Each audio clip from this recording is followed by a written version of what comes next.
இந்த மாதம் முழுவதும் ஆண்டவரோடு நடக்கிற ஒரு அனுபவம், ஆண்டவரோடு பேசுகிற ஒரு அனுபவம், ஆண்டவரோடு கூட உறவாடுகிற ஒரு அனுபவம், அதையும் தாண்டி ஆண்டவரிடத்திலிருந்து வார்த்தைகளை பெற்றுக்கொள்ளக்கூடிய ஒரு அனுபவத்தை ஆண்டவர்கிட்ட கேட்போம். இவைகளுக்கு தப்ப வேண்டுமானால் விழித்திருந்து ஜெபம் பண்ண வேண்டும். விழித்திருந்து ஜெபம் பண்ணும் பொழுது நாம் தேவனுடைய சமூகத்தில் நிற்க பாத்திரவான்களாய் மாறிவிடுகிறோம்.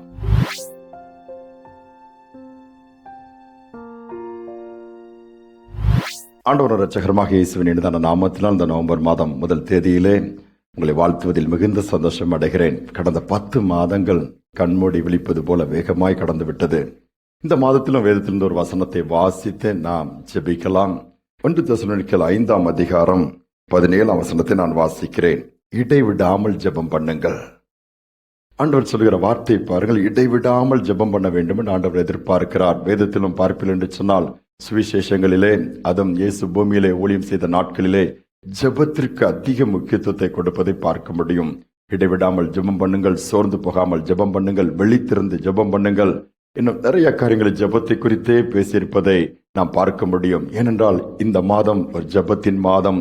அதிகமாக நாம் ஜெபிக்க வேண்டும், காத்திருந்து ஜெபிக்க வேண்டும் என்று ஆண்டவர் எதிர்பார்க்கிறார். ஏனென்றால் நமக்கு முன்பாக வைத்திருக்கிற சவால்கள் ஏராளமாக இருக்கிறது.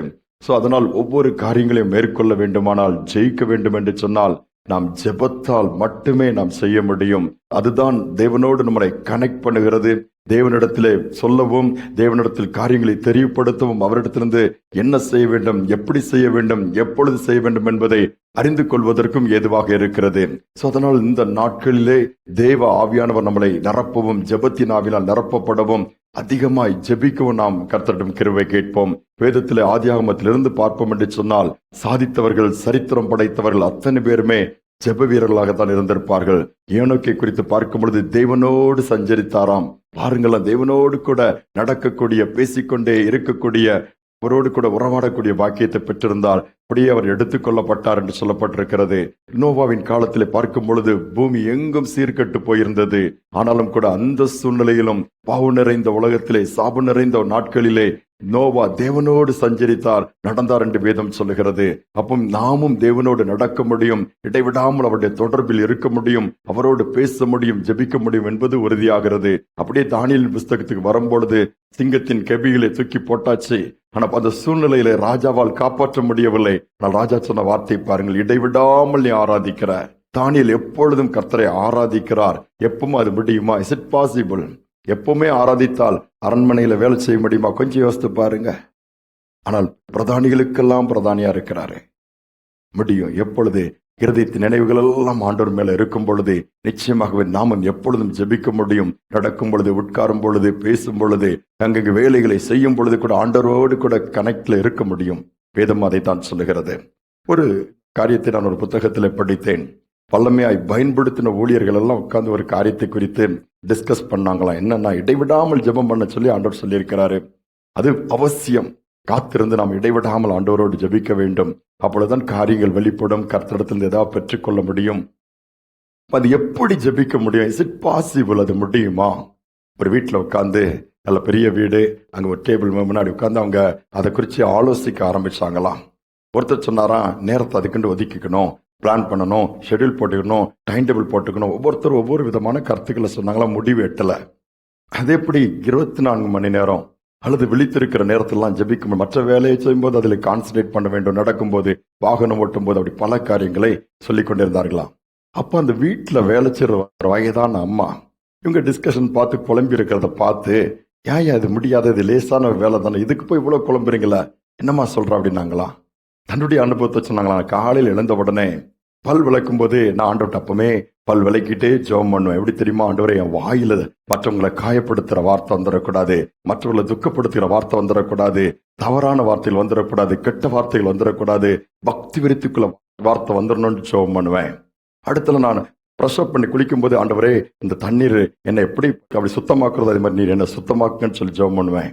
அதே மாதிரி ஆகாரத்தை நான் உட்கார்ந்தேன்னா, நீ எனக்கு ஆகாரத்தை கொடுத்துருக்கேன், அதே மாதிரி இப்படி வார்த்தையினால் என்னை நிரப்புங்கப்பா, ஆகாரமா இப்படி வார்த்தை இன்னைக்கு எனக்கு கொடுங்கன்னு ஜெபம் பண்ணுவேன். இப்படி இங்க வந்து வேலை செய்யும்போது, வீட்டு வேலை செய்யும்போது, பாத்திரங்களை துளக்கும் போது உழவு சுத்தமாக மாறி அப்படியே ஒளி வீசுற அளவுக்கு நல்லா மாறுகிறது போல என்ன உள்ளும் புறமா சுத்திகரிச்சு ஒளி வீச வைங்கன்னு ஜெபம் பண்ணுவேன். அப்படி ஒவ்வொன்றா சொல்லிக்கொண்டே வந்தாங்களாம். சொல்லிக்கொண்டு வந்தோடனே இவங்க ஏமாமா போதும், இப்போ நாங்கள் அண்டர்ஸ்டாண்ட் பண்ணிட்டோம் அப்படின்னு சொன்னாங்களாம். பாருங்க, நாமளும் ஒரு வேலை செய்யும் பொழுது அந்த வேலையை வைத்தே நாம் ஆண்டவரோடு கூட உறவாட முடியும், பேச முடியும். நடக்கும் பொழுது, நான் நடக்கிறப்பா, நீங்க என் கூட வாங்க, நான் வாகனத்தை ஓட்டுறேன், நீங்க என் கூட வாங்க, எனக்கு ஞானத்தை கொடுங்க. படிக்கும் போது, துதிக்கும் போது, ஜெபிக்கும், ஒவ்வொரு காரியங்களும் அழகாக பண்ண முடியும். ஏன், தூங்கும் பொழுது கூட நம்முடைய ஆத்மாவை தேவனோடு இணைக்க முடியும். தாவீது ஆத்மாவோடு பேசவில்லையா? என் ஆத்மாவே கர்த்தரை ஸ்தோத்திரன்னு சொல்லுகிறார். ஆத்மா கலங்கும் பொழுது, மன அழுத்தம், நீ ஏன் தேங்குகிறாய், ஏன் கவலைப்படுகிறாய், தேவனை நோக்கி காத்திரு, நீ நம்புகிறது அவராலே வரும் என்று சொல்லி அந்த அளவு பேசுகிற ஒரு அனுபவத்துக்குள் வந்தால் தேவனோடு நாம நடக்க முடியும், இடைவிடாமல் ஜெபம் பண்ண முடியும். கடந்து போகும்போது அங்கே டாஸ்மார்க்கை பார்க்கிறோம், அல்லது கொடிய காரியங்களை பார்க்கும்போது, ஆண்டவரே இந்த ஜனங்களை மாத்த மாட்டீரா, இந்த குட்டி பழக்கத்திலிருந்து வெளியே கொண்டு வர மாட்டீரா, இந்த வாலிப பிள்ளைகளை உன் பக்கம் திருப்ப மாட்டீரா, ரட்சிக்கப்படாம பக்தி நிறைந்த ஜனங்கள் எங்க தேசத்துல கோடிக்கணக்கா இருக்கிறாங்களே, எவ்வளவு தங்கள் தெய்வங்கள் சொல்லுகிறதிலே வைராக்கியம் பாராட்டுகிறார்களே, அவர்களை நீர் மீட்க மாட்டீரா, ரத்தத்தை சிந்திருக்கிறீரே.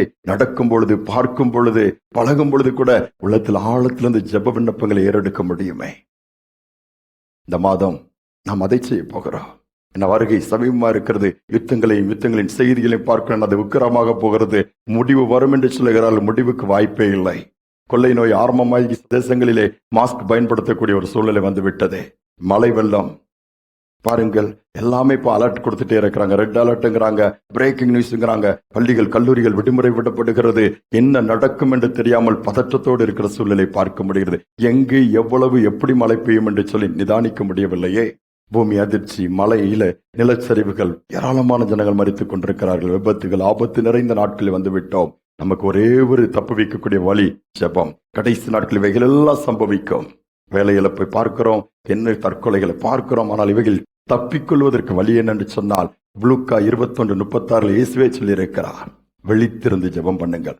இவைகளுக்கு தப்ப வேண்டுமானால் விழித்திருந்து ஜெபம் பண்ண வேண்டும். விழித்திருந்து ஜெபம் பண்ணும் பொழுது நாம் தேவனுடைய சமூகத்தில் நிற்க பாத்திரவான்களை மாறிவிடுகிறோம். அதை ஜெபாவினால் நிரப்பும்படியாய் இந்த மாதம் முழுவதும் ஆண்டவரோடு நடக்கிற ஒரு அனுபவம், ஆண்டவரோடு பேசுகிற ஒரு அனுபவம், ஆண்டவரோடு கூட உறவாடுகிற ஒரு அனுபவம், அதையும் தாண்டி ஆண்டவரிடத்திலிருந்து வார்த்தைகளை பெற்றுக்கொள்ளக்கூடிய ஒரு அனுபவத்தை ஆண்டவர்கிட்ட கேட்போம். நிச்சயமாக நடத்துவார். ஜெபிப்போம். எங்கள் அன்பின் தகப்பனே, இந்த புதிய மாதத்திற்குள் கொண்டு வந்திருக்கிறீங்கப்பா. இந்த மாதத்தை உடைய கரத்திலே வாங்கி உடைய கரத்திலே கொடுக்கிறோம். இந்த மாதம் எங்களுக்கு பயனுள்ளதாய் உடைய நாமத்திற்கு மகிமை புரிந்ததாக இருக்கட்டும் அப்பா. இந்த மாதத்தில் 30 நாட்கள் நீர் கொடுத்திருக்கிறீர். ஒவ்வொரு நாளும் உம்மை கிட்டிச் சேரத்தக்கதாய், உம்மை நின்னுமாய் அதிகமாய் பற்றி கொள்ளத்தக்கதாய், உம்மோடு நடக்கத்தக்கதாய், உம்முடைய அன்பினால் நிறைந்து, உம்முடைய ஆவியினால் நிறைந்து, உம்முடைய வல்லமையினால் நிறைந்து காரியத்தை செய்யக்கூடிய பாக்கியத்தை தாங்க. யாரெல்லாம் சோர்ந்து போயிருக்கிறார்களோ, யாருடைய வாழ்க்கையெல்லாம் ஜெபம் குறைந்து விட்டதோ, யாருடைய வாழ்க்கையெல்லாம் புலம்பல்களும் வேதனைகளும் சின்ன சின்ன காரியங்களை குறித்து கஷ்டத்தோடு கண்ணீரோடு கடந்து போறாங்களோ, அவைகள் எல்லாவற்றையும் தூக்கி வைத்து விட்டு உம்முடைய பாதத்திலே விழுந்து உம்முடைய பாதத்திலே முழங்கால் படியிட்டு, நீர்தான் எல்லாம் ஆண்டவரேன்னு சொல்லி உம்மோடு கூட இணைக்கப்பட்டு தொடர்புக்குள்ளே எப்பொழுதும் இருக்கத்தக்கக்கூடிய பாக்கியத்தை தாங்க.